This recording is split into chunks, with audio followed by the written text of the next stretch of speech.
الشريك الحقيقي هيسمعك مش هيحاسبك، واللي مش قادر يدي على الأقل ما ينفعش يستخف باللي بياخده منك كل يوم.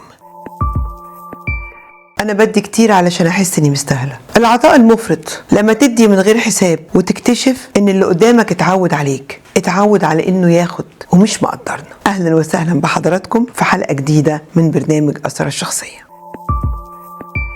المشكلة الأولى اللي جات لي بتقول لي كنت بعمل كل حاجة علشانه، بس هو ما شافش أنا عملت إيه، ما شافش حاجة. أنا بطبخ له أكله اللي بيحبه، بسمعه وهو تعبان، بخبي زعلي عشان مزاجه ما يتضايقش، وهو نسي يشكرني. أنا بحب بس هو اتعود وبطل يحس. ميرفت عندها 35 سنة، متجوزة من 9 سنين. بتقولي من أول الجواز وأنا بحاول أكون الزوجة المثالية، أكل ونظافة وتربية أولاد وشغل وكل حاجة. كنت دايما أبادر بالصلح، كنت بشيل كل المسؤوليات، احجز له الكشف لو هو تعبان، افهم هو ايه اللي مزعله، اطبطب عليه لو منفعل. بس مع الوقت كل ده بقى عادي بالنسبه له، ما بقاش يقول شكرا حتى، ولا حتى يلاحظ اني بعمل كده. ولو نسيت اعمل حاجه يقول لي مالك، ما انت كنتي احسن من كده، ايه اللي غيرك؟ انا ما بطلبش كتير، بس عايزه احس اني مش موضوع مفروغ منه، اني مش متاخده فور جرانتد زي ما يقولوا، يعني انا مش مضمونه للابد.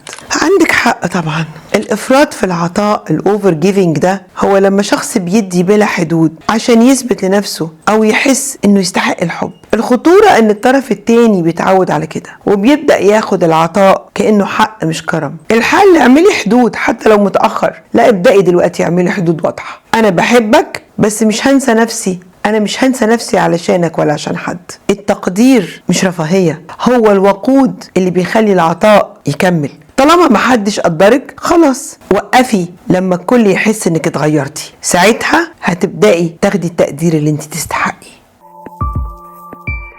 المشكلة التانية بتقولي كنت بعمل كل حاجة وبقول لنفسي كفاية اني مفيدة. قالت لي انا مش دايما حلوة ولا رومانسية، بس دايما بخدم وبشيل وبقدم. ما كنتش عايزة منه حب، كنت عايزة بس يحس اني موجودة. نجلاء 42 سنة، عندها بنتين. بتقولي من اول جوازي وانا بعتمد على العطاء في علاقتنا، مش بعرف اتكلم عن مشاعري، بس بطبخ وبنظف وبذاكر وودي واجيب، وكل ده بلا مقابل ولا حتى كلمة شكر. كنت بقول لنفسي طالما بدي يبقى انا ليا قيمة، بس في لحظة اكتشفت اني ما باخدش اي حاجة، لا حضن ولا كلمة ولا حتى سؤال بسيط عني. انا كنت بحاول استحقه من خلال اني بقدم له حاجات كتير، بس هو ما حسش ان انا المفروض اتقدر.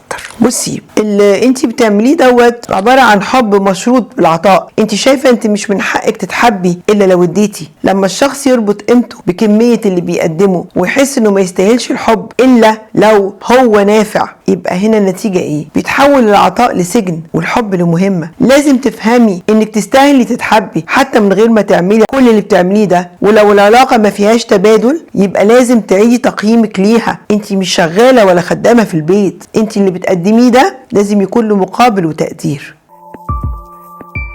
قالت لي كنت بخاف اطلب عشان ما يقوليش انت شايفه نفسك بتعملي كتير، فقررت ادي من غير كلام. بس انا جوايا كان نفسي اطلب بس ما قدرتش. ندى 38 سنه، بتشتغل وطبيعي شايله البيت والولاد، بس عمر ما طلبت حاجه من جوزها. حتى لما بتحتاج راحه بتقول لنفسها خليكي قويه، هو كمان تعبان. بس الحقيقة بتقولي أنا كنت بهرب من طلبي عشان خايفة يقولي ما أنا كمان بشتغل، خايفة أتحاسب على إحساسي. العطاء من غير طلب خلاني بديه طول الوقت، لكن عمري ما كنت أنا مشبعة بعطاء منه.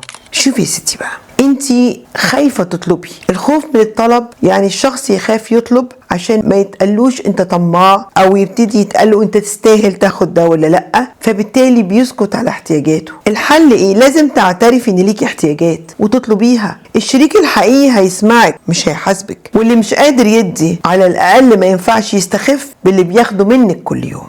ميرفت كانت بتدي لدرجة انها نسيت تحس. نجلاء كانت بتحاول تبقى مفيدة عشان تحس بقيمتها. وندى كانت بتدي من غير ما تطلب وخافت تطلب عشان ما تتحاسبش. العطاء لوحده ما بيبنيش علاقة. العطاء محتاج تقدير، محتاج تبادل في العطاء، محتاج شريك يشوف ويحس ويدي بالمثل. قولوا لبعض انا شايف تعبك، شايف حبك في كل تفصيلة، وانت كمان تستاهل تتحب، مش علشان بتدي، عشان وجودك في حد ذاته كفاية انك تتحب عشانه. ولحد هنا خلصت حلقة النهاردة، لكن لقاءاتنا لسه ما خلصتش. أشوفكم في حلقة جديدة من أسرار الشخصية مع أمي.